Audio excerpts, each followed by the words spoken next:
And I'm going to be making baklava with my trusty left hand. Hi, my name's Sue.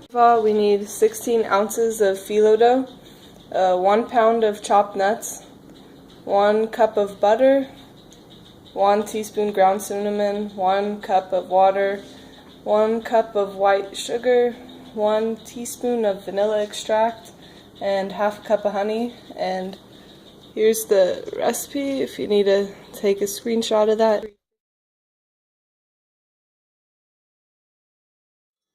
So we're just putting our nuts in a bowl. So we can mix it with the cinnamon. Yeah.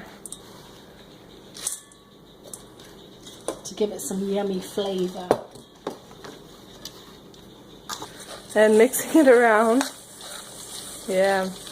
Smells real cinnamony. 2 layers of the phyllo dough, laying it in the pan, and then brushing it with butter until we have 8 layers, right? 8 layers.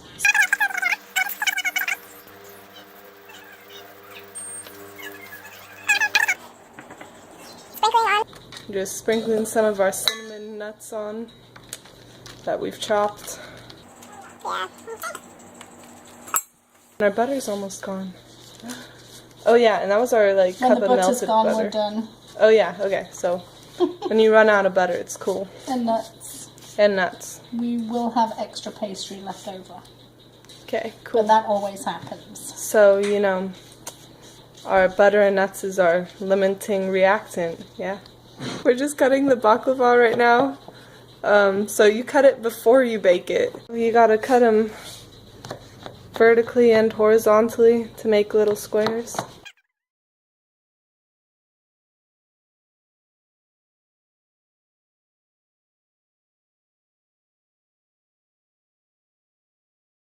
In the oven. And it's at 350 degrees Fahrenheit. Wait, Miss Creo? Like, Creo? Hi, Miss Creo! For the syrup, mix 1 cup water, 1 cup sugar, half a cup honey, and 1 teaspoon vanilla. So we're just gonna simmer this for 20 minutes on high, on medium. Yes. So you see right now we got our, the water, sugar, honey mixture on a simmer here. And you can tell beforehand it wasn't doing all this bubbly stuff. And I don't know if you can see, but some steam's coming off.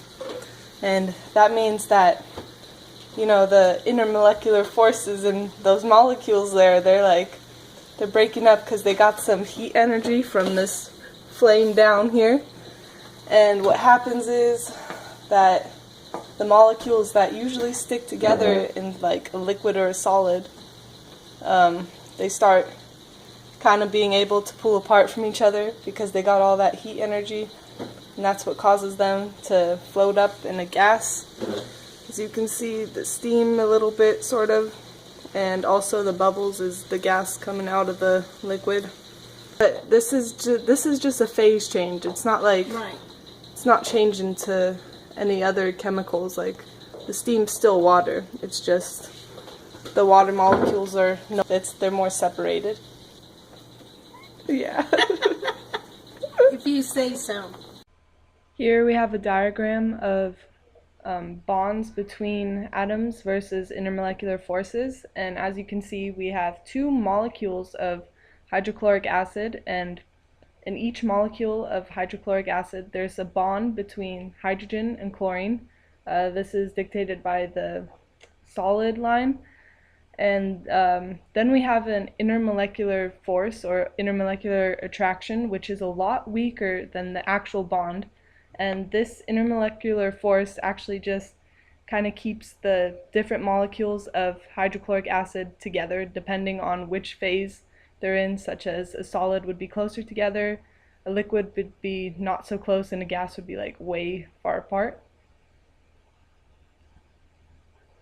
And here is a diagram of phase changes, and as you can see, as the heat energy increases, a solid will eventually turn to a liquid and then a gas, And what's also happening is that the intermolecular forces between the substance is actually, they're actually breaking as it converts to from a solid to a liquid to a gas. And then as it goes from gas to liquid to solid, more intermolecular forces are forming.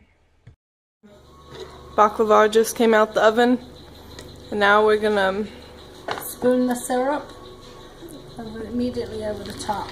Yeah. It's sizzling. Our baklava's done. Yeah. We have to wash this one again.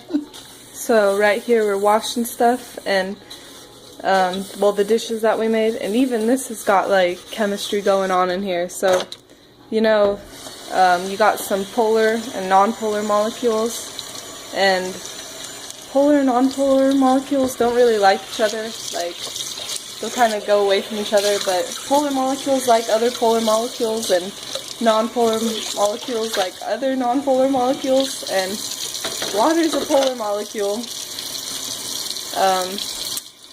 which means that it's got like one positive end, one negative end, you know, and some other stuff like milk is a non-polar molecule.